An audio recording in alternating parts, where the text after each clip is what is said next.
नमस्कार। बैंकों का निजीकरण रोकना ये आज के तारीख में बहुत अहम बात है और ये काम सिर्फ यूनियंस नहीं कर सकते।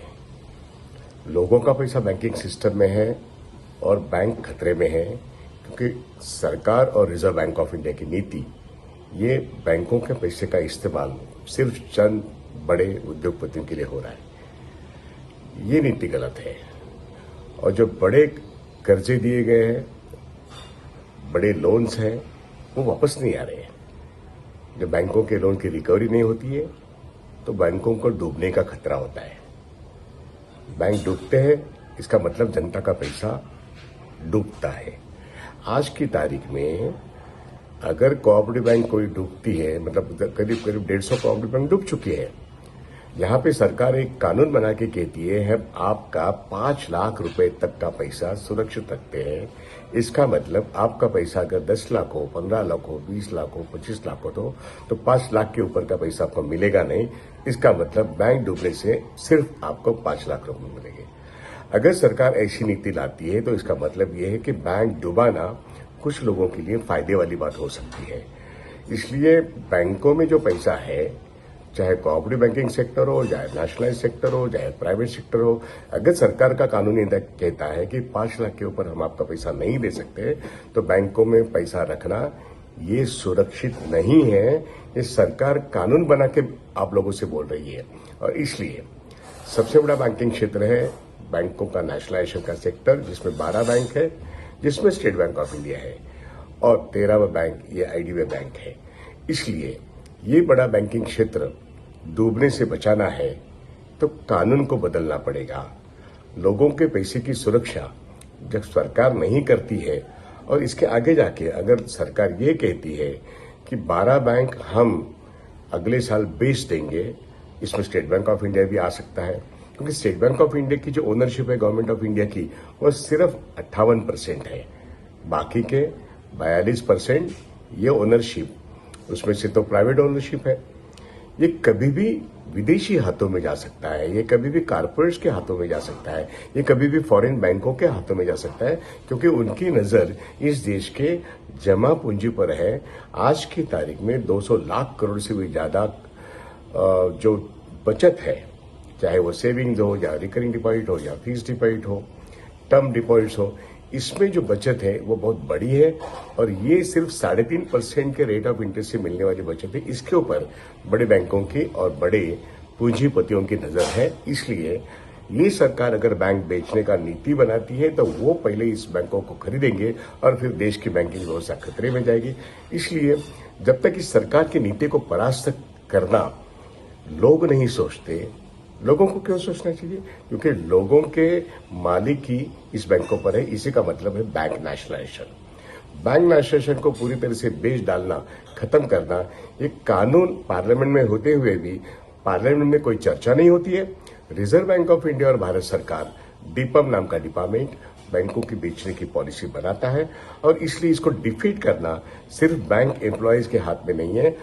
तमाम जनता जिसका पैसा बैंकिंग सिस्टम में है उनको सबको साथ में आके बैंकों को बचाना और बैंकों का नेशनलाइजेशन बचाना, ये पहला काम है। और दूसरा काम, अब जो मोदी सरकार के विरोध में खड़े हुए हैं, जिसमें इंडिया नाम का एक फॉर्मेशन बेंगलोर में पैदा हुआ है, राहुल गांधी, खड़गे जी, सोनिया जी, ये कांग्रेस के नेता हैं। वैसे 26 पार्टियों के नेता एकजुट होके वो अगर इस देश की डेमोक्रेसी को बचाना चाहते हैं और इस देश की पब्लिक सेक्टर को बचाने की बात करते हैं तो उनको बैंकों को बचाने के लिए जनता को उनको साथ देना होगा।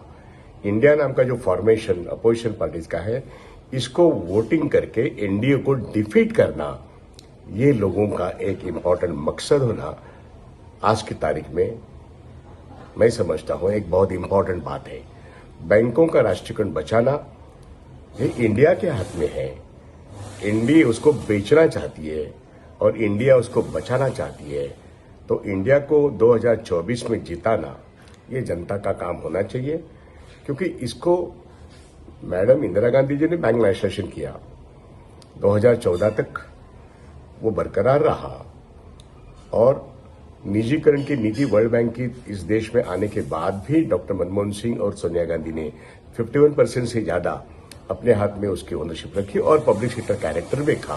लेकिन आज की तारीख में मोदी गवर्नमेंट के 9 साल में हमने ये देखा कि बैंकर और बोरोर इनकी एक क्रिमिनल नेक्सस बन गई है और इस देश की जनता की संपत्ति जो बैंकों में है उसको वो साइफर आउट कर रही है, उसको वो लूट रही है, बैंकों के से बैलेंस शीट से राइट ऑफ कर रही है और बड़े पैमाने पे बड़े कर्जा चोरी करने वाले कारपोरेट्स को एक बहुत बड़ा सहूलियत मिल रहा है, एक मुनाफा मिल रहा है, उनकी प्रॉपर्टी और एसेट्स बढ़ रही है, उनकी संपत्ति बढ़ रही है, इसलिए अदानी अंबानी की ताकत बढ़ रही है। तो आखिर जनता का पैसा अदानी के हाथ में जा रहा है। इसलिए बैंकों का कब्जा अभी तो सरकार के हाथ में है, अभी भी वक्त नहीं गया है। इसलिए अगर बैंकों के राष्ट्रीयकरण को बचाना है, इस देश की पब्लिक सेक्टर बैंकिंग को बचाना है, तो एनडीए गवर्नमेंट और मोदी सरकार इसका पराजय, इसका अंतिम संस्कार करना ये इंडिया के हाथों में होगा। और इसलिए तमाम जनता को ये सोचने की जरूरत है कि भाई आपका नोट और आपका वोट बैंक नेशनलाइजेशन को बचा सकता है। और इसलिए हमारी सोच इकोनॉमिकली करेक्ट होनी चाहिए, वो देश के हित में होनी चाहिए और हमारा वोट ये पॉलिटिकली करेक्ट होना चाहिए ताकि बैंक नेशनलाइजेशन बरकरार रहे। आज 54 इयर्स कंप्लीट हो गए, 55th ईयर मतलब 19 जुलाई 2023 है। लेकिन अगर हमें देश को बरकरार रखना है, इस इकोनॉमी को बरकरार रखना है, तो निजीकरण से बचाना है, तो इस सरकार को, मोदी सरकार को परास्त करना, ये भी आज ही हमको तय करना पड़ेगा। इसलिए इस देश के मध्यम वर्ग के पास एक बहुत बड़ी जिम्मेदारी आज की तारीख में आ चुकी है। ये मुझे कहना था। बैंक नेशनलाइजेशन का दिन आज कर्मचारी वर्ग कराएंगे, लेकिन इस देश की सरकार इन्होंने कभी नहीं किया था, वो कभी नहीं करेंगे, क्योंकि भारतीय जनसंघ का आज का भारतीय जनता पार्टी अवतार है और स्वतंत्र पार्टी और भारतीय जनसंघ इन्होंने बैंक नेशनलाइजेशन का विरोध किया था। और मोदी सरकार आने के बाद पहला जो निर्णय हुआ वो बैंक प्राइवेटाइजेशन का हुआ, बैंक कंसोलिडेशन का हुआ। इससे बैंक मजबूत नहीं हुए, बैंक अंदर से खोखले हैं, इनकी बैलेंस शीट ये डेकोरेटेड है। इसको असली मायने में अगर करना है तो देश की जनता की जो संपत्ति अभी भी बैंकों में जो है उसका सही इस्तेमाल एक पार्लियामेंट्री नीति के तहत होना चाहिए। अगर नीति आयोग जाता है और दीपम आता है तो ये सबसे मतलब प्लानिंग कमीशन जाके नीति आयोग आता है तो ये सबसे गलत बात थी। आज नीति आयोग और दीपम ये प्राइम मिनिस्टर ऑफिस के एक बहुत बड़े हथियार है। ईडी और सीबीआई उनके हथियार तो है ही, लेकिन दीपम और मैं तो कह रहा हूं कि बैंकों के चेयरमैन, एलआईसी के चेयरमैन, रिजर्व बैंक के गवर्नर, ये सब लोग अगर भारतीय जनता पार्टी के अगर सहयोगी बन गए तो कैसे चलेगा? इकोनॉमी ऐसे नहीं चलती। इकोनॉमी के नियम जो है उसी ढंग से चलना चाहिए। इसलिए आज के बैंक नेशनलाइजेशन डे के वक्त आज का माहौल ऐसा है कि देश की इकोनॉमी खतरे में है और बैंकिंग इकोनॉमी इस पूरे देश की इकोनॉमी में रीढ़ की हड्डी होती है। वो रीढ़ की हड्डी टूटने नहीं देना, ये आज की तारीख में पूरी जनता को तय करना है। और इंडिया नाम का जो पॉलिटिकल फॉर्मेशन 26 पार्टियों का है, इनको तय करना है। इसलिए हर पार्टी में इसके ऊपर मंथन हो। इसलिए ये वीडियो ज्यादा से ज्यादा लोग देखें।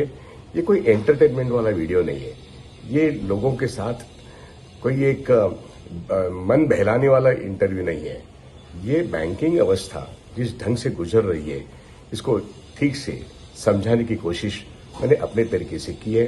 करीब 35-40 साल बैंकिंग इंडस्ट्री में ऊपरी स्तर पर और सभी स्तर पर काम करने के बाद, हाँ, एक नेशनलाइज्ड बैंक में संचालक के तौर पर भी काम करने के बाद आज हम महसूस करते हैं कि जिस ढंग से बैंक नेशनलाइजेशन हुआ, इसमें देश की तरक्की हुई। और जिस ढंग से बैंक का प्राइवेटाइजेशन हो रहा है और बैंकों को बेचने की बात होती है, तो देश खतरे में जा रहा है।